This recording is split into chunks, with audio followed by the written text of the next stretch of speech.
Poker is a great game. It rewards patience and requires endurance and focus. It's about manipulation and intuition.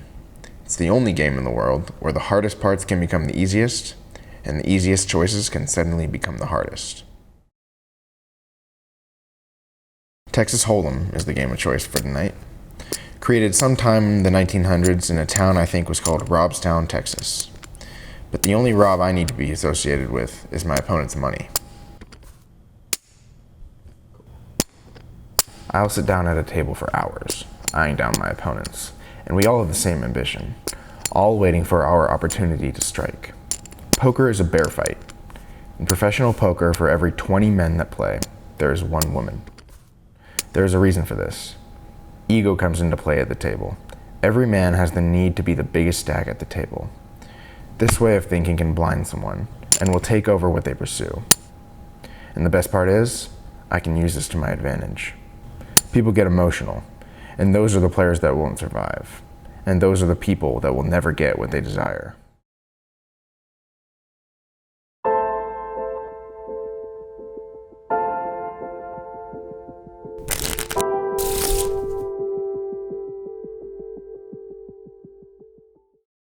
I have just been dealt pocket nines. In other words, a great hand.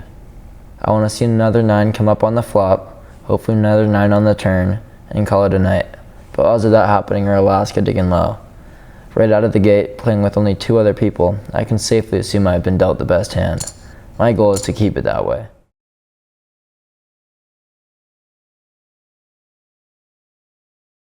King, queen, suited, and spades. I love seeing that.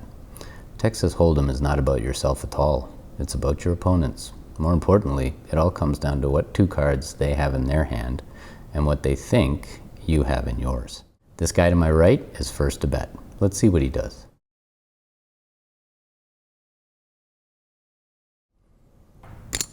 Okay, he has to have something.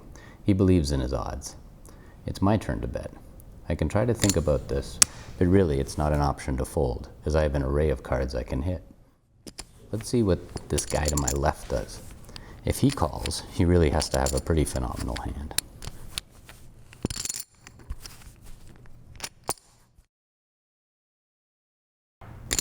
And he's really gonna raise it. That's actually good for me, as not many hands beat me. Okay, now it's time to play. Heads up, me and the guy to my left. This guy to my right really should fold, unless he has pocket aces or ace-king suited, kings or queens, but the odds for him having a king or a queen are low, considering I have one of the 4 kings and queens in the deck in my own hand.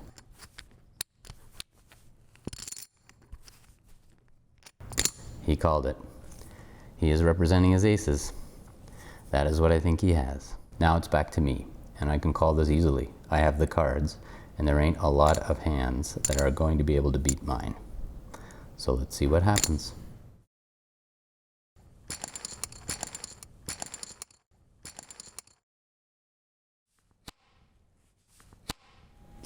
Everything changes depending on what combination of cards show up when flipped.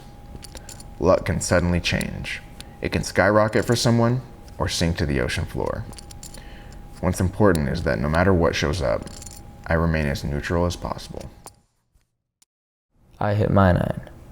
I'm going to set off the flop. We're in a good position, but those other 2 cards give lots of combinations for the others to hit their straights. It's not amazing, but I'll definitely take these odds. These 3 cards give me a lot to work with. The more exciting thing is I don't see this flop helping either of my opponents. If we hit the 10, we make our straight, and that would be the best hand possible on the table, or like squirrels call them, the nuts. We also have possibilities to make a flush off the next 2 cards, but I wouldn't count on those odds. If he calls this bet, the only hands I see him having here are pocket aces, pocket kings, pocket queens, maybe queen ace suited, and possibly pocket jacks, but that's it. Okay, that's what he's representing. I'm excited to play. Let's keep it going. Now if this guy bets, he really has to have something, because 2 people are already representing extremely strong hands. He has to believe his is better than both of ours.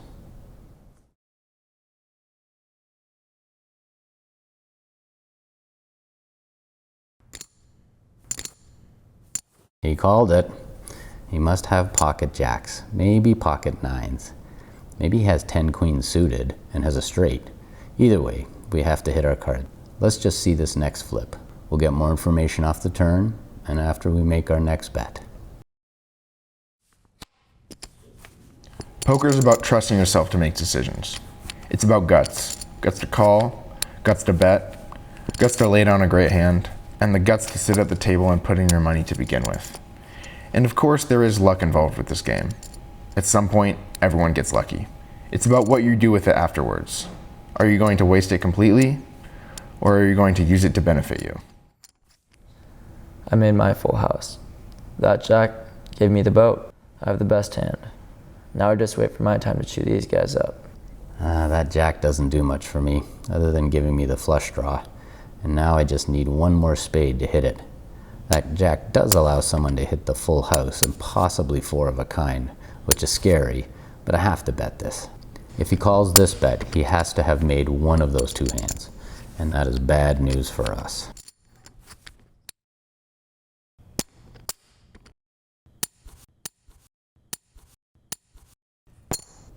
Now we're in a bad position, as he very well could have the best hand.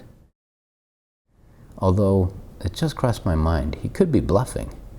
After I make my bet on the river, if the guy to my left re-raises me, he either has the best hand or he could be completely bluffing, and he could have been planning this ever since he missed the flop. It would be the perfect spot for him to bluff, that he has made his quads, but we'll see.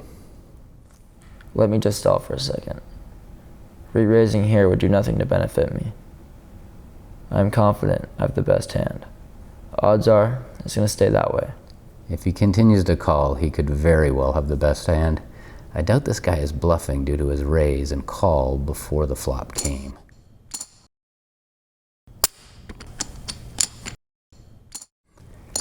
Okay, everyone is still in, and we are all representing incredible hands. But like any duel, only one of us can survive. Let's see a spade on this river.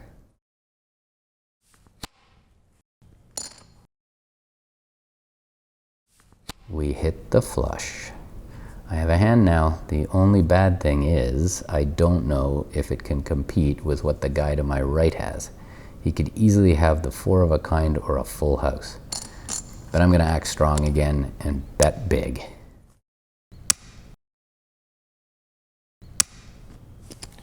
See, the thing is, lots of people play poker, but not a lot of people actually know it. I hope he doesn't bet here. But if he raises, which I think he will, he either hit quads or is completely bluffing. How can you win a game that requires so much uncertainty? It all relies on what is going to give you the best odds to beat your opponents. He is taking his sweet time with this decision to re-raise me. I just don't know if I have him absolutely crushed. Or did he really get one of the best hands you can make? Tick-tock, tick-tock. It's all about perception. I've been simply calling every bet in this hand, and now it's time to turn the table. Usually, I'd be getting antsy with this type of play, but I can't wait to take his money. As far as I'm concerned, he can take all the time he needs.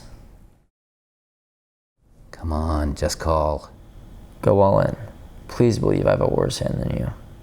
What's going to give me the best outcome? Almost there. Move all in. He either has it or he doesn't, and it's my turn to make the decision. You have to know what you can do to give yourself the best chance. And sometimes that means going all in. There it is. It's a tough game. Perfect. I call. After he called, I have to fold. No shot I beat this guy to my right. All I can say to myself and him is, Good game.